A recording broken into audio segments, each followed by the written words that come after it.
Good morning. Good morning. Welcome to the Center for Strategic and International Studies. I'm Andrew Schwartz. I'm our Vice President for External Relations. And I'm pleased to see all of you here, and I hope you enjoy some of the T-shirts and the reports. And the T-shirt we made up was for this series specifically, and we're going to be continuing to, this series is an ongoing series, in partnership with the University of Miami Knight Center for International Media. And I'd like to welcome you all on behalf of CSIS and the Knight Center. We have a terrific panel today. We're going to be talking about the One Report, obviously. And I think that, this series has really brought a lot of the Millennium Development Goals out for people to examine and assess and see where they are. This will probably be our last session before the summer, and then we're going to start up again in the fall, so I hope to see some of you here for that. With this, I'd like to turn to my colleague, Richard Downey, who is a senior fellow in our Africa program and has graciously agreed to moderate this. With that, Richard, take it away. Thanks very much, Andrew. And as Andrew just explained, the theme of this series is to look at issues surrounding the UN Millennium Development Goals. And this morning we're going to be looking at the important role that the richest countries in the world have been playing in helping the poorest ones to meet those challenging targets by 2015, targets such as achieving universal primary education, eradicating extreme poverty and hunger, and 6 other very ambitious targets as well. So back in 2005, representatives from the G8 group of leading economies met in Gleneagles in the UK and made a series of big commitments to Africa. These commitments were meant to go a long way towards helping African countries achieve and meet the MDGs. They included a collective pledge to more than double by 2010 the amount of official development assistance given to Africa, also to cancel the outstanding debts of the poorest countries. And they weren't just monetary pledges, there were also commitments to boost not just the quantity but the quality of aid given, and also to free up barriers to trade with Africa. Well, this year, 2010, is the deadline for meeting those ambitious Gleneagles commitments, and a good time to reflect on the progress made. Well, the One organisation has been helping us to do that. One is an advocacy and campaigning group working to combat global poverty and preventable disease, as most of you probably know, has more than 2 million members worldwide, and it's been at the forefront of efforts to hold the richest nations to account on the promises they made back in 2005. It's got a newly released report, which many of you will see, a big chunky report, data report, and it's a comprehensive attempt to put the G8 and the other donor countries under the microscope and see whether they've been willing to put their money where their mouth is.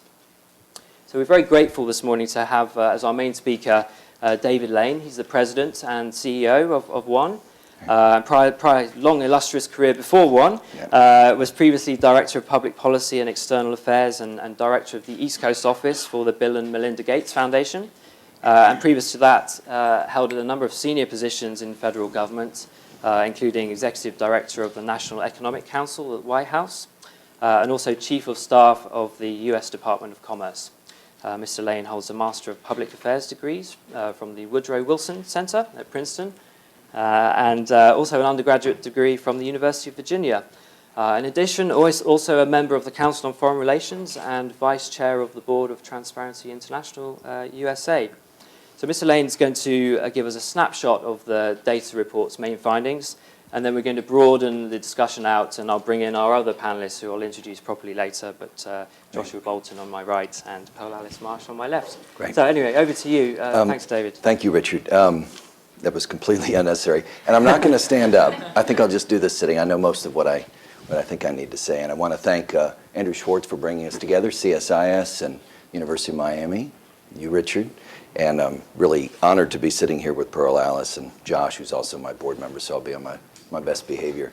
One last thank you. Erin Thornton is over here, and she is the guru of this report for us at One, and has been doing so for years, and she did a great job. And if it gets really technical, or you want to ask about methodology, we'll bring Erin up here.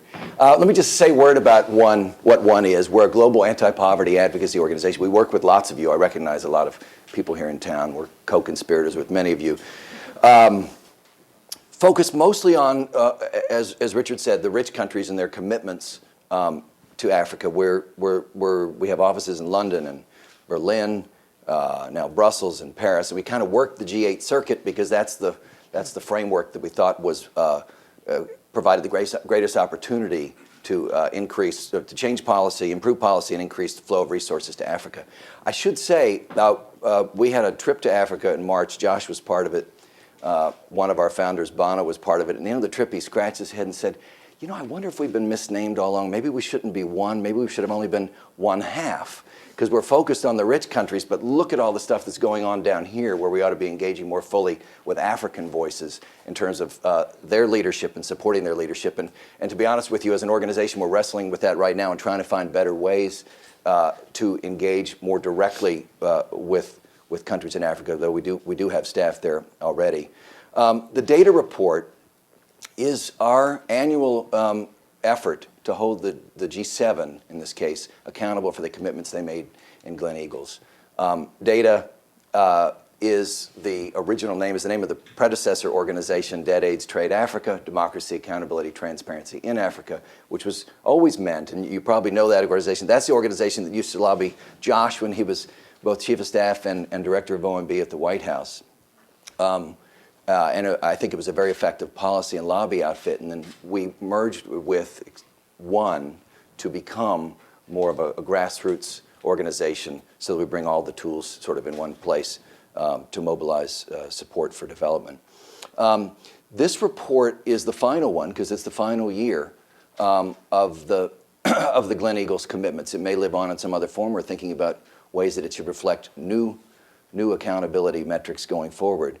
But we actually launched it 2 weeks ago. We launched it in London, in Paris, Brussels, Berlin, and in Canada, where we're trying to put some pressure on the Canadians as they lead this year's G8 and to get them to focus on accountability. I should say at the same time, the Africa Progress Panel also released its report in Cape Town. That was very important to us because we have always believed this is a two-way street, and their report said that African countries themselves need to be mobilizing more resources to fight poverty, focus on health and education and many of the things that we're focused on, and said that in fact there are resources there that can be mobilized much more effectively, and I think that's important, and I want to convey that message as well.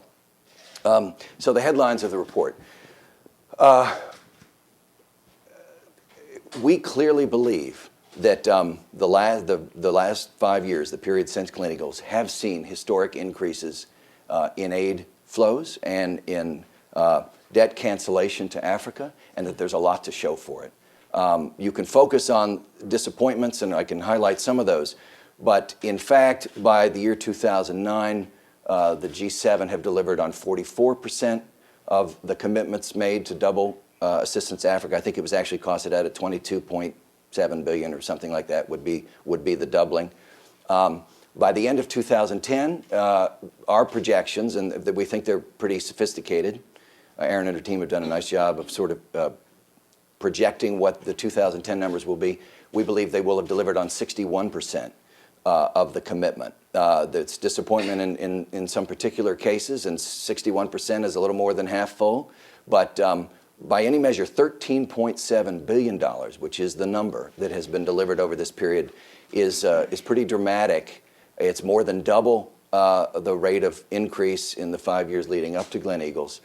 If you were, and I'm not playing a game, but if you were to take out the bogus Italian commitment, which was to meet 0.7, where they have in fact not grown at all, but in fact shrunk by 6% since that time, the other G6 would have delivered on 75% of their commitment. I think that's a fairly impressive picture.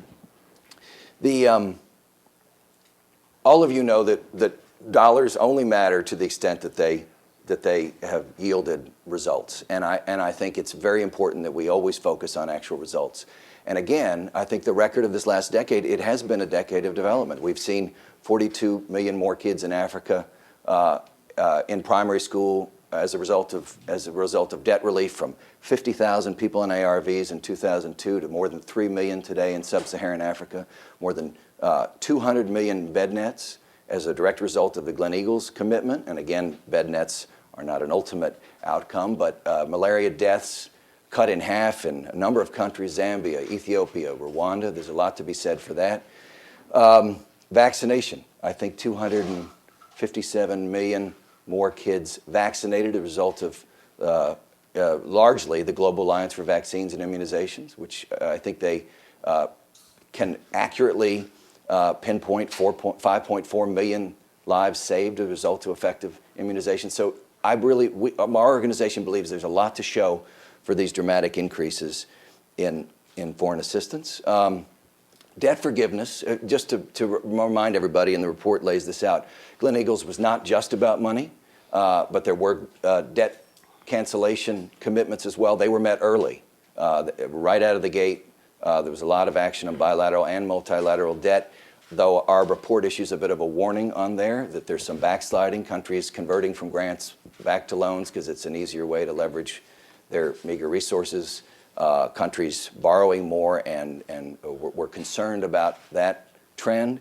Should also point out there were commitments made and not at all kept on trade and investment. Probably a lot of stuff. In one sense, the commitments were vague. They were about making trade work for Africa.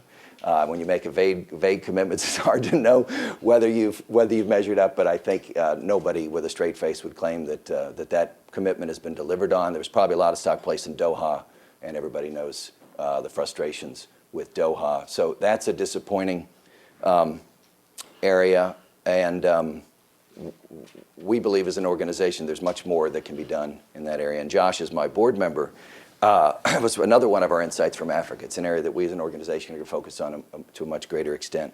The U.S. piece of the picture, the way we've been characterizing the 7 performances are that some countries aimed high. Well, one country aimed really high and didn't deliver at all. That's Italy. France and Germany aimed high and have had a hard time delivering. They're at the 25% of their commitment.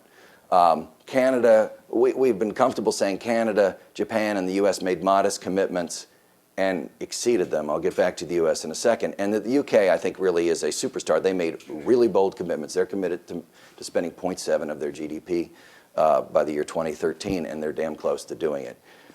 When you say the U.S. made a modest commitment, I think that's usually a characterization of development assistance relative to GDP. In absolute terms, of the 13.7 billion that we talked about, 5.4, I think, is the U.S. increase in aid to Africa. President Bush at the time of Gleneagles said we had doubled it so far, and we're going to double it again. That was the commitment to get to 8.8, and the U.S. will have exceeded that. It actually exceeded that in 2009, and the 2010 projection means we exceeded by a healthy degree. I think 158% is the number that we've calculated. I should point out, so that this report, and I'm not saying this because Josh is here, that is largely a Bush administration achievement. It was a Bush administration commitment, and the delivery, if you look at the pipeline and how numbers flow, that is delivering on the Bush commitments and Bush performance.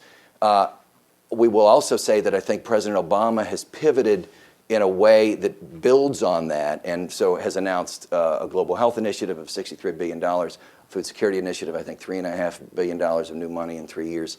The path continues for the U.S., and President Obama has committed to doubling U.S. foreign assistance without a specific number on Africa, which is something we as an organization are looking for. But the U.S. has had a strong performance, and we believe is a leader in health and some of these other sectoral areas, and we as advocates need to continue the momentum in that area, and that the U.S. has an important leadership role to play going forward. So now the last few things I'll say is about going forward.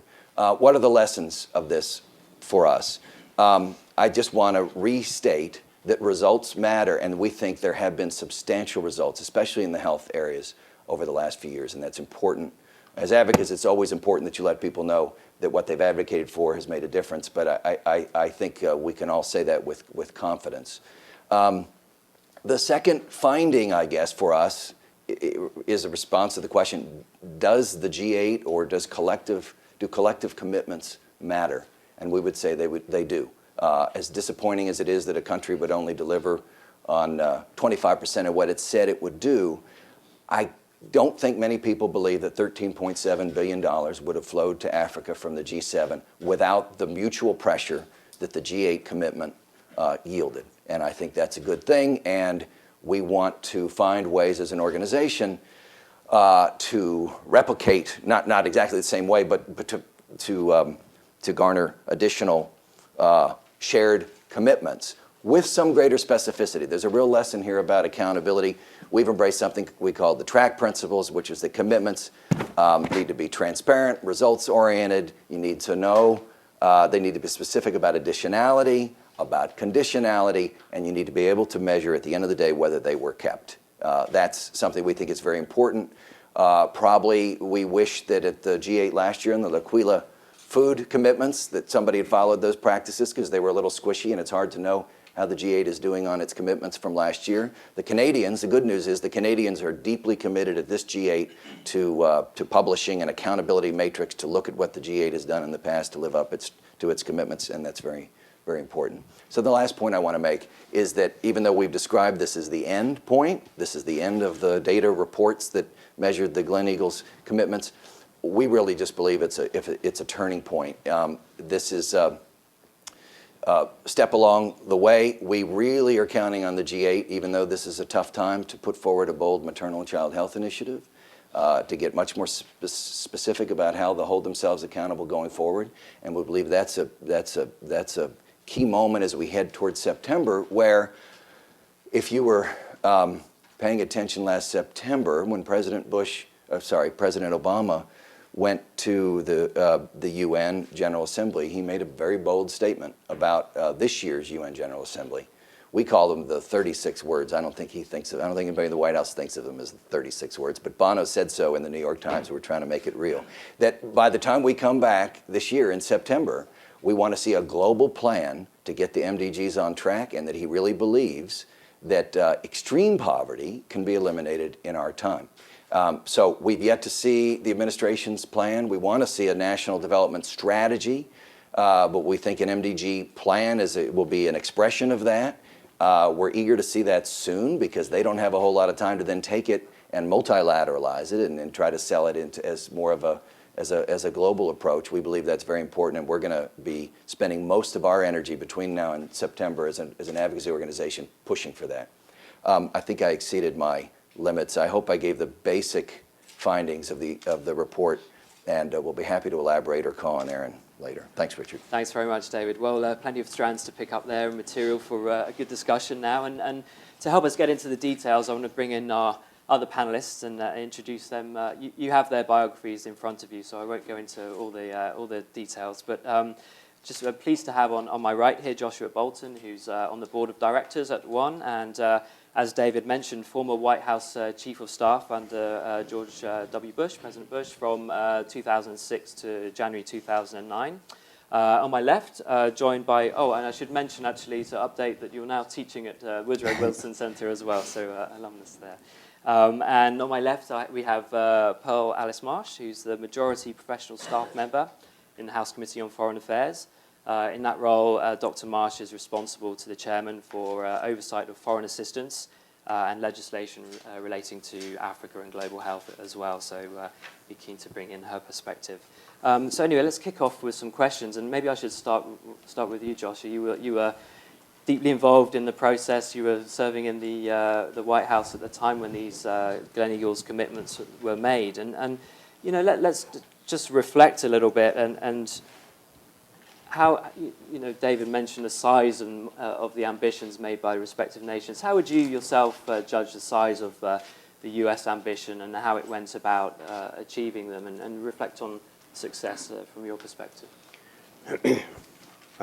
Richard, thank you, and thank you to CSIS and the University of Miami, and to ONE for putting out this excellent report. I do serve on the board of ONE, but I deserve no credit for the good work that they do. So I feel comfortable complimenting what I think is a terrific report year on year, because what it reflects is accountability, which I think is the most important word and concept that can be applied these days in the world of development assistance. In this case, it's accountability for the nations that have made commitments to help the poorest, but one also is well focused on accountability among those who are the recipients of the commitment, and there needs to be accountability on both ends if we are to see a world in which the developed world is helping the developed world move out of extreme poverty.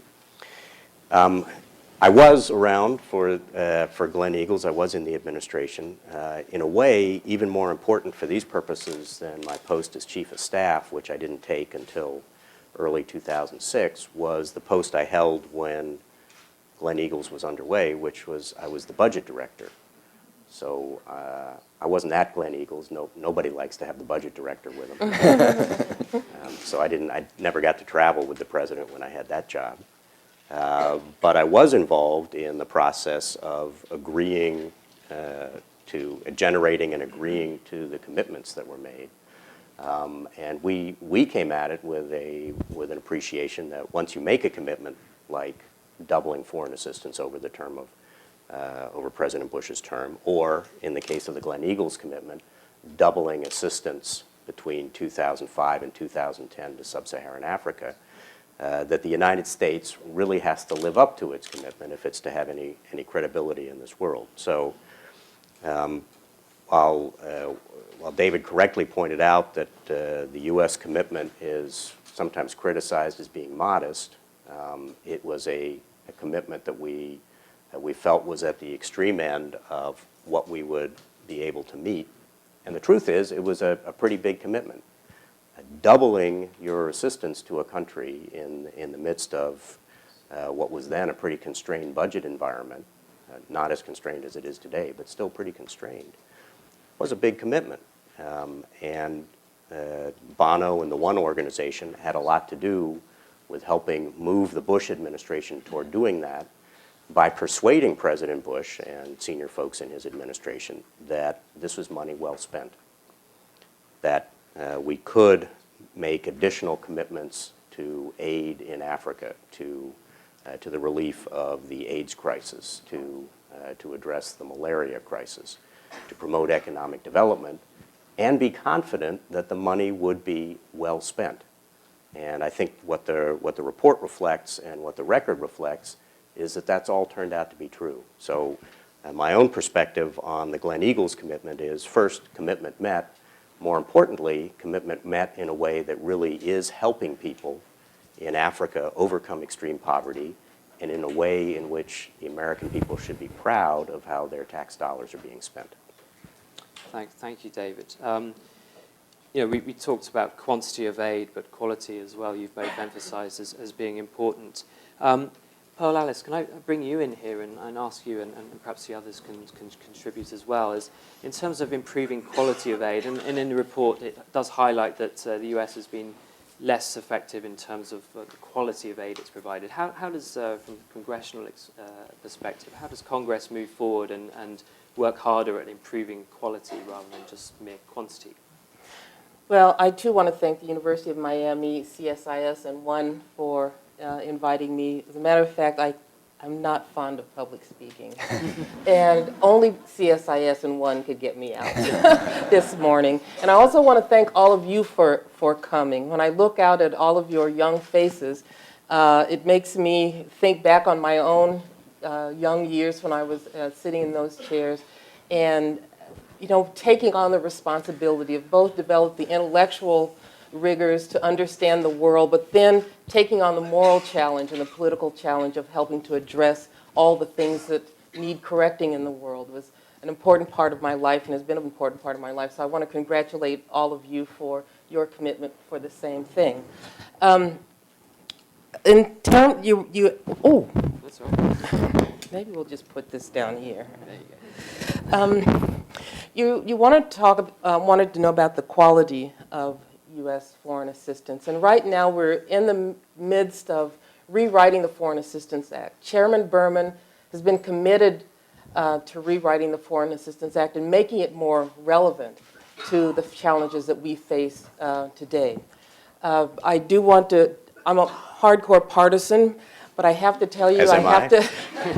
have to take my hat off to President Bush for, one, the investment that he committed this country to combat HIV/AIDS, tuberculosis, and malaria. When I first started going to Africa during the upswing of the AIDS epidemic, we used to go from village to village and just watch people die, literally. I'm not saying that, just in terms of numbers. You'd go into a compound, and by the time you'd make it back to the city, or by the time we left the country, that person had died. And more after PEPFAR started, and we started getting drugs out to people, I remember going to meet with a gentleman in Namibia, and his complaint was that he was feeling really good because of his ARVs and he needed a job. And that was the story. People were living again. And the second thing is the experiment of the Millennium Challenge account that had some rough spots taking off, but I think has given us some insight into how we can mobilize aid more effectively. It's a whole conversation about how you really do it more broadly than just the Millennium Challenge account, but I think it did give us some insight. I guess I would say two things in how we can make our aid more effective and improve the quality. One, we're focusing a lot more on giving our agencies flexibility. Congress, we love to earmark, and we love to require reports, and we just love to tinker around what everyone is doing. That's how you convince your constituents at home that you're working hard. And what it does is it hamstrings our development partners and our agencies. So Chairman Berman is very committed to making the aid much more flexible so that it can be more responsive to what's happening on the ground. The second thing is that we all have I guess I would call it a Bono moment, when you realize, gee, maybe the Africans should have something to say about what we're doing with our aid. A good portion of why our aid may not have been more effective is it wasn't driven by what was happening or what was desired or what was needed in the country. It was driven by what we thought we needed or what some constituents of ours thought was needed. And I remember when I went to South Africa in 1979, the bad old days, to start my doctoral research, and I was going to write it on what the superpowers could do to resolve the apartheid problem in South Africa. And when I got there in 1979, there was very robust movement in the townships. And there were, in Cape Town, the Food and Canning Workers Union were on strike. And I had that moment that, the South Africans are going to break the back of apartheid, but we need to do is support them. So I think we do have to figure out the other part of the equation, and that is, how do we support Africans in solving their own problems? The Africans have said they are capable and want to and have the responsibility to solve their own problems. President Obama said Africans should solve their own problems, and hopefully we in our legislation will facilitate that, how we can help Africans solve their own problems. Thanks very much. Well, let's pick up from that last point and ask Josh, you've recently visited, you did a 4-country trip in Africa with one board just recently to sort of garner those African voices and try and introduce African perspectives more into your work going forward. So what did you hear from people on that visit? Exactly what Pearl Alice just said. And that is, I had 2 big takeaways from our visit. I was on the portion that was in Ghana and Mozambique and Kenya. The 2 big takeaways I had were, one, the assistance we are giving is effective, that we're getting good value for the dollar, people's lives are being saved. We saw the same people, Pearl Alice, that you saw in Namibia. We saw the same people who were ready to work. The second thing that we noticed persistently everywhere we went was that Africans don't want to be treated like a basket case, because in most places they are not. They are people ready to work, competent, able to enter the global economy. And what we, having put a lot of effort now into stemming a pandemic in AIDS and dealing with malaria and tuberculosis, I think Pearl Alice is exactly right. I don't want to horrify people that there's suddenly peace being made across the partisan divide in Washington, but Pearl Alice is exactly right that Where we need to focus our aid going forward is how do we best support Africans in achieving their own economic development, in becoming active participants in a regional and global trading system, in receiving and making good use of foreign investment, in creating jobs on their own. And that, I think, is the big challenge for our foreign assistance, recognizing that we still have an important role to play in just paying for drugs as we are to deal with the AIDS pandemic. The most important thing we can do for Africans now and what they are demanding is help us promote our own economic development. Can I pick up on the foreign assistance? This may sound like an inside Washington thing, but on the aid effectiveness and what can be done now, we're at a really critical moment. And we're excited, our organization is very excited that Pearl Alice and her colleagues are ready to reauthorize the Foreign Assistance Act. I would say once every 50 years is probably necessary to rethink how we deliver foreign assistance.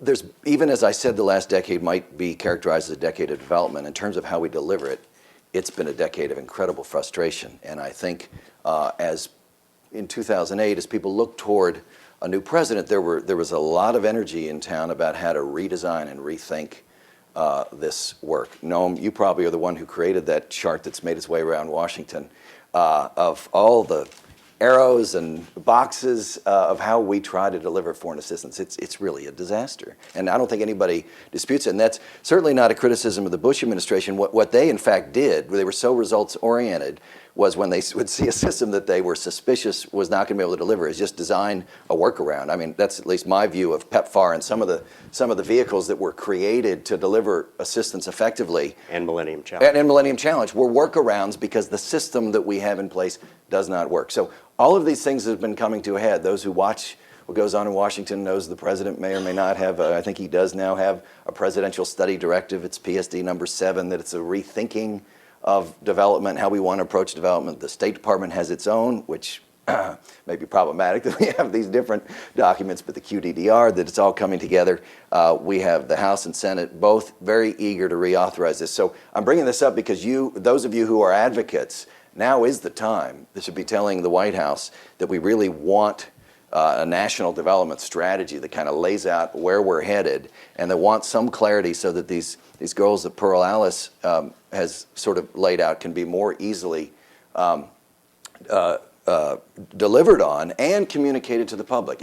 As an advocate, I have to say we have a very hard time getting our members worked up about foreign aid reform, about moving boxes, or whether there's a Department of Development or how they relate to the State Department. That is really not of interest, and it probably shouldn't be. They want to know that lives are being saved, that more kids are in school and that sort of thing, and it's up to us to try to communicate how the system is an impediment to doing that as well as we can. So I think we're at a really critical moment. Thanks.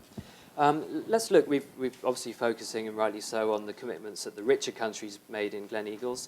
Let's talk a little bit about the commitments of African governments themselves.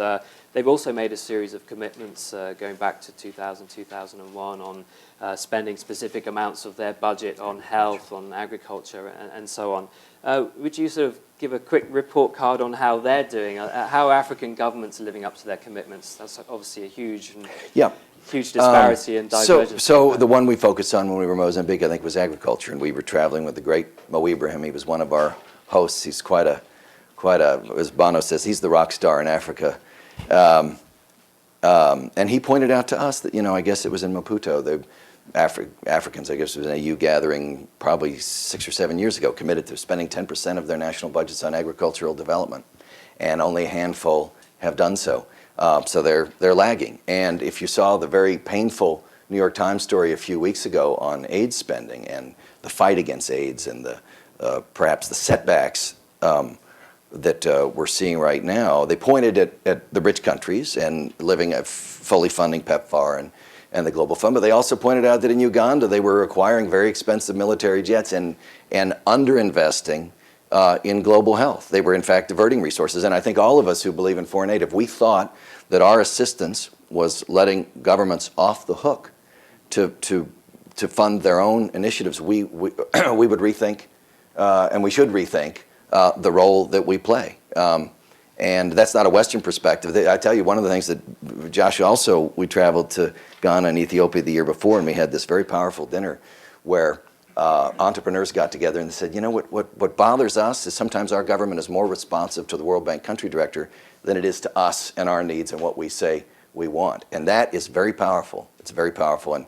And so I think we need to do things that bolster good governance, civil society, responsiveness to their people. But I think it goes too far to act like no leaders are living up to their own commitments. There's some very powerful examples of countries that have boosted education spending and accountability, teachers showing up, boosted funding for health. And in fact, I have a White House friend who went to Rwanda as part of their consultation, and she came back and she said, you know, the era of donors and recipients is over. We met with the health minister and the development minister, and they have a powerful vision for Rwanda, and it's up to us to either kind of get behind it or be left behind. And I think that is more the trend, and I think maybe what we ought to be doing is trying to reinforce the success stories of strong leadership where they have prioritized the things that we care about. Can I respond Yeah, to that? please, yeah. I'd like to respond to that because that's one of the things that I'm, as you know, the staffer who's rewriting the Foreign Assistance Act for Africa is grappling with. And one of the things that becomes pretty clear, and we've known this for ages, you're on what's the Transparency International Board, that there's a lot of waste, fraud, and abuse in Africa. And I've come to a conclusion that we can only get so far by treating it just as a moral issue. I mean, we can wag our fingers as much as we want, but we also have to treat it as a managerial, technical, and legal issue. On the technical side, I look at the example of Zambia, where we have our Office of Technical Assistance from the Treasury Department is working to try and help weed out corruption, but strengthen financial governance systems for that country. When the advisor got there, Zambia had at least 1,500, I think is the number, different checking accounts across all the ministries. The finance minister had no mechanism for finding out and tracking what was happening with all of those accounts. Well, you don't have to spin your imagination too far to figure out what was happening to a lot of those accounts. So our Treasury Department is helping them build a new single cash management system. I think in those, that's just an example of how we can help Africans not only give the vision or follow the vision that they have for their countries, but help them strengthen the capacities of their own governments to make those visions happen. I'm really concerned that while the investment that we're making in human life through health, education, and so forth is very important, that we're creating a bubble that these countries, unless they get a handle on how they manage their own finances, are not going to be able to pick up as we start going, well, it's kind of time for you to pick up this responsibility. And I just want to share one, off my crib sheet here, one thing that we have to recognize and our African friends have to recognize. This was a study by the Global Financial Institute that found between 1970 and 2009, $854 billion of illicit financial flows left Africa. In the 1970s, it was $57 billion. From 2000 to 2008, it was $437 billion. And then there's this correlation that as the economies are growing, and we see in most of the economies they're growing now anywhere between 4, 5, 6, 7%, that as the economies grow, these illicit outflows grow. Well, I think on the one hand we can wag our finger, but I think it's more important that we really sit down and work with the government on how do they control their financial flows. And not only how do they control it in their countries, but what's our responsibility on our side? You're only getting that kind of money out of the country if you have some partner in the developed world who's willing to receive it and hide it for you. So building the financial governance systems, I think, is the next major piece of our partnership that we're developing with our African host governments. Thank you. Can we just have a quick word on we're moving from this sort of G8, we're in a sort of transition phase to a much wider group of economies now in the G20. Many of them have made a huge impact in Africa, China, and the other BRIC countries. Some of them have a very different view of development and maybe a less condition-based and aid-based and more on a strictly sort of business relationship. Could you say something about whether you think that's the way forward, a more mature approach to Africa, or how do we incorporate these emerging nations into our approach? Are you looking to me? I'm looking at whoever wants to answer. Yeah. There's the G8, maybe what is divide and conquer. Let me just say on the G8, yeah. G20 thing, because it's where I thought you were heading. We're a very pragmatic organization in terms of forum. There was reason to think the G20 would be a natural forum for these issues because it would be better representative. And it doesn't have a lot of poor countries, but it does have South Africa there. And I think others had high hopes. We met with Angela Merkel in Germany a month ago, and she gave her view that she was a big booster of the G20 as the forum, but has found that it's an extremely stilted forum, and in fact, they have not prioritized these issues. So to the extent that was raised by your question, we're going to keep pounding away at the G8 until we find a better forum, even knowing that may be an archaic institution. We're very practical, and we're just finding the place where we can have the greatest leverage is where we'll kind of keep working. In terms of Josh, you want to talk about the BRICS or the Let me just follow up on that last remark for a second and say that I'm not sure how archaic the G7 really are at this point. I mean, it's practically been buried in the commentary in the press, and it's certainly true that the G20 have taken over the G7 or G8's former role as being the executive committee of the world economy. That's an important recognition that needed to be made. That transition is underway so that the big players in the world economy are all at the table when those issues are discussed. But I think the G7 still has an important role to play because the G7 is a smaller collection of countries in relatively similar positions with a great commonality of interest. So for purposes of issues like these, I think it's a forum that still has a role to play. Our experience when I served in government was that the G7 or G8 meetings would usually come around just at a time of some world crisis, and that the meeting itself would be hijacked to become an opportunity for some of the world leaders to come together and how they would address the crisis. There was Lebanon, there was Georgia, I think, at one point. Yep. And a pretty good role for the G7. You hate to have a meeting in anticipation that that's when a global crisis is going to occur, but not a bad role for the G7. But also a good role in the context of development assistance for like-minded countries who are trying roughly to push in the same direction to try to come together, and in the way that one is doing, hold each other accountable. So I'm not ready to write off the G7, and I think they continue to have an important role to play that I doubt, for the reasons that David just said, I doubt whether the G20 is going to be successful in playing. Okay, thanks. Well, we've got just a few more minutes, and I'm keen to open the floor to some questions. So if you have a question, please come up and stand, direct your question into the microphone, and please say who you are in your organisation, and so we have as many people as possible. Please keep it as brief as you can. Thank you. I'm Mitzi Wertheim with the Saprowski Institute, which is a part of the Naval Postgraduate School. I'd like to ask a holistic question. In 1960, I spent 5 months in Nigeria. I was a part of Crossroads Africa, and then went on to be the 20th person hired by the Peace Corps before it was announced. So I've been playing in this world, if not all the time, but certainly intellectually. I'm now focusing in on the planet, which is about energy and climate. And when I started, I talked to this amazing geologist who said, Mitzi, there's a topic no one will discuss. And I said, what's that? And he said, it's population. He said, we don't have the resources on the planet anymore to support this expanding population. Let's assume you get everybody healthy. I think Pearl Alice has raised the right question. Where are the jobs? We've worked so hard at getting productivity in the creation of jobs, there aren't jobs for people. And if creating jobs was easy, we wouldn't have 8 million people out of work.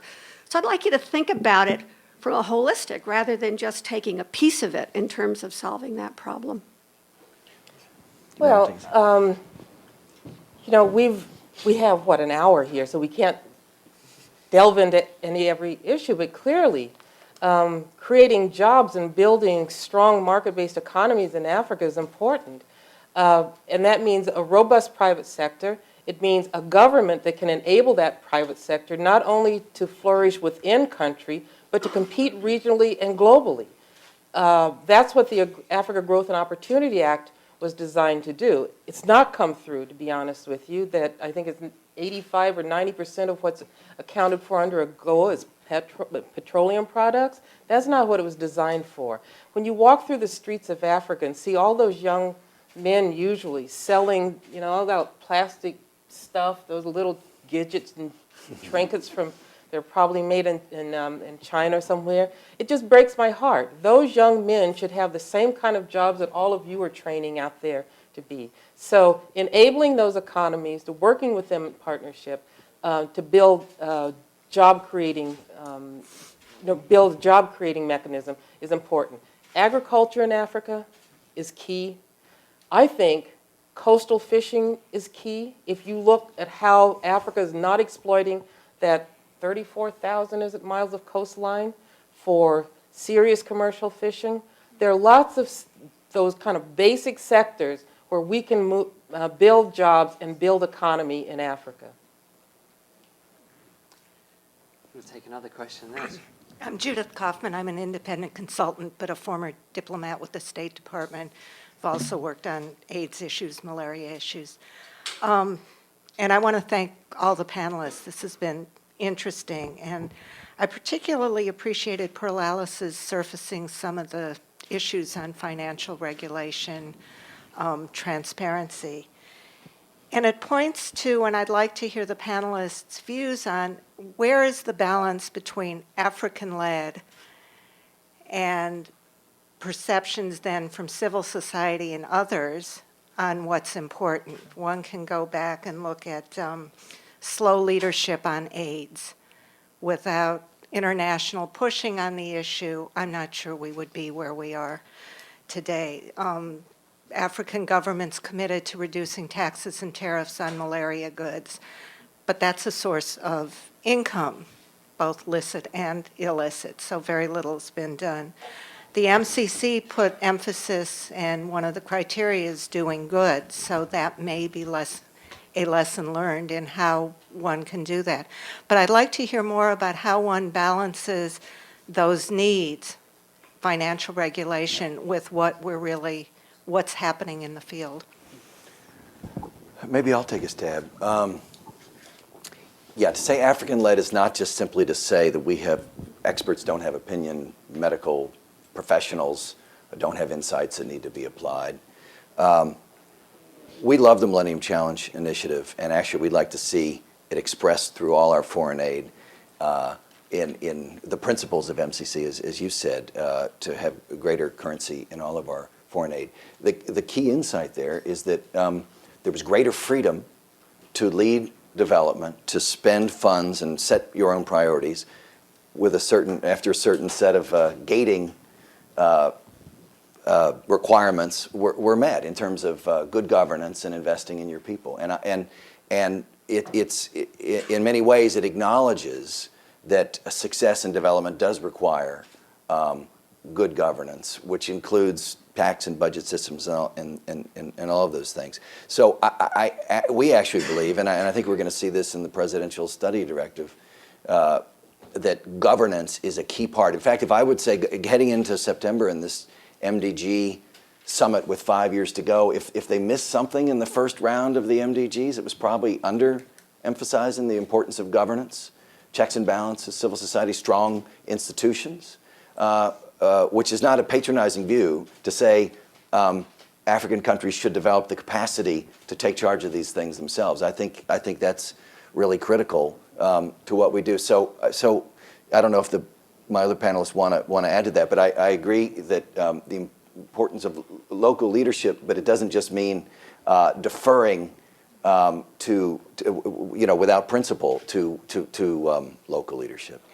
I'd just add that it's what we heard from Africans themselves, which is that consistently Africans would tell us, especially those who are in the private sector, saying the most important thing we can do is put in place good mechanisms of governance that make it possible for us to operate in a rule of law environment, in an economic environment where we can flourish.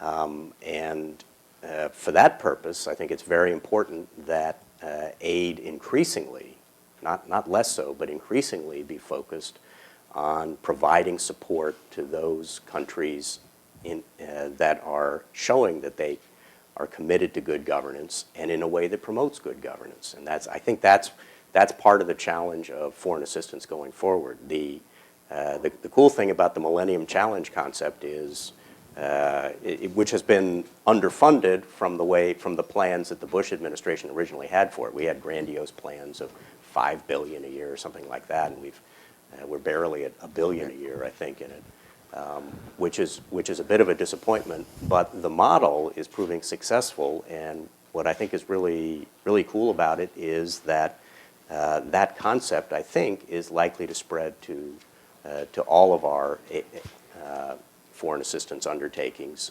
in a way that Pearl Alice described in her first set of remarks.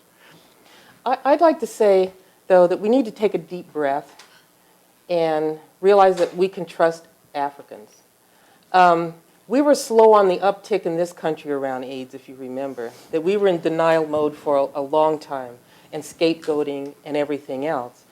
What's important to overcome what you've described as a challenge really is making partnership real, that in real partnership with African countries, we teach and we learn, and that's two-way street. They teach us as well and learn from us.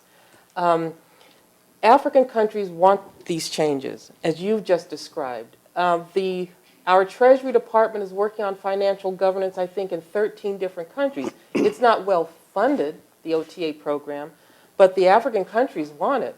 We have a generation, or 2 generations by now, of Africans who want to see that continent thrive and do well. So we have to redefine how we engage, relax a little bit, trust Africans that they know what's best for them, and support them in that quest. That's great. Thank you. Let's take one more question. Just a quick, Jennifer Cook with CSIS, just building on that last point, it's a bit of the dilemma, I think, for the advocacy community and for Congress, the idea of turning to African-led objectives. A part of the success of PEPFAR, and I think the Gleneagles, was the sense of urgency, the quick results that access to ARVs provided, kind of the Lazarus effect and so forth. Now we're moving to a stage when we're thinking we got to get past these kind of emergency responses. We have to build long-term capacities, investments in research and training and systems and so forth. That's very hard to measure over the long term. It's hard to put in a brochure, that the impact. And I think for one and for Congress too, how do you convince people to make these long-term investments that don't pay off in 5 years or 2 years, but maybe in 10 years, but are going to be the thing that counts for sustainability, for African ownership and so forth down the line. And that will be, I share your burden. We, our leader, co-founder, calls this the search for the melody line. It was not hard to say as 2000 approached. There's a Jubilee year. I mean, most of you know the impetus for debt relief. There was a time-limited effort, and then it was 2 pills can save a life. There's an emergency going on in Africa. That was the AIDS crisis. I don't know if I should say we're searching for the next one, because I just don't know if it's realistic or honest to try to tell people that there's some magic bullet they need to rally around that's going to get this all solved. And that is the challenge to all of us in the advocacy community. This is complicated, and it's not just about aid. It's about leadership within those countries. It's about, none of us believe we can get where we want to go without private sector capital and job creation. Everybody knows that it's all these things coming together. It's a complicated story to tell. But I think there is something in there of an Africa rising and leading its own way, this impatient generation of young Africans who are really hungry to take charge of their own future, frustrated with a lot of the, frustrated in some cases with foreign aid, frustrated with their own leaders. And I think there's a very positive story to tell about us responding to that and supporting that. And of course, as advocates, you always need to let people know that progress is being made, and it is. And it is one of the, I mean, just the last thing I'll say on that is Bill Gates got so frustrated with this. You know, the Gates Foundation has poured a lot of money into global health, and they see dramatic results in terms of child survival, under 5 survival, which was 20 million kids under 5 lost their lives in 1960. Then it made its way gradually, slowly, but in the 80s, made its way toward 10. Last year got to 9. Last October it was 8.8. Bill Gates believes we keep funding the Global Fund in Gavi, it's going to be 5 million a year by 2020. That's a dramatic story, and people don't even seem to know it. And it's up to us to kind of be conveying those stories of progress and success. I would add to that in addition to kind of quantifying and measuring the successes that we're having, that we have to remind our constituents that Africa matters to us. But what matters more even than Africa is our values in the world matter, and that if we retreat from Africa, I don't want to China bash, but if we retreat from Africa, there are other global interests that will have long-term influence, not just on how African economies develop or underdevelop again, but also what kind of governing systems they have. You know, what will be the liberties that the people in Africa enjoy if they do? Will there be religious freedom? I mean, there are lots of ways to cut it on why we should continue to press an agenda in Africa. And also remind people that, you know, it's not a huge amount of our money that's going to Africa. When you say it's billions, you express it in billions, or you know, you give these big numbers, it's not a huge amount of money. So we have to do an effective job of really, really educating our population on, one, why Africa matters. One, if we believe in our own national values, why expressing those values in Africa matter, and that it's really not costing us much. Great. Well, look, we're basically out of time, but perhaps I'll give David the last word on this, and just say, you said at the outset, 2010 is your last report so far. Yep. Do you expect to be back next year with another one? And well, let me say on that, if we are, we're Aaron probably saying, please no, please no, please no. It will reflect an evolving way of seeing the world. Like, I wouldn't mind, I'm making this up, if we started a report that focused on African countries' own ability to marshal domestic resources. And Kagame has even talked about this in Rwanda, they want to hold themselves accountable for declining levels of aid dependence. I think there are lots of different ways to express progress, and absolutely proud of the Gleneagles commitment and my organization, my predecessor's role in trying to hold the G7 accountable. But I don't think just measuring flows is what we ought to limit ourselves to in terms of accountability going forward. So stay tuned, and we'd welcome your ideas for how we ought to be measuring progress. Great. Well, we'll have to end it there, I'm afraid. But thank you all for coming. I'm sure you'll join me in thanking our guests here today for a really stimulating discussion. David Lane, Joshua Bolton, and Pearl Alice Marsh. Thank you. Thank you.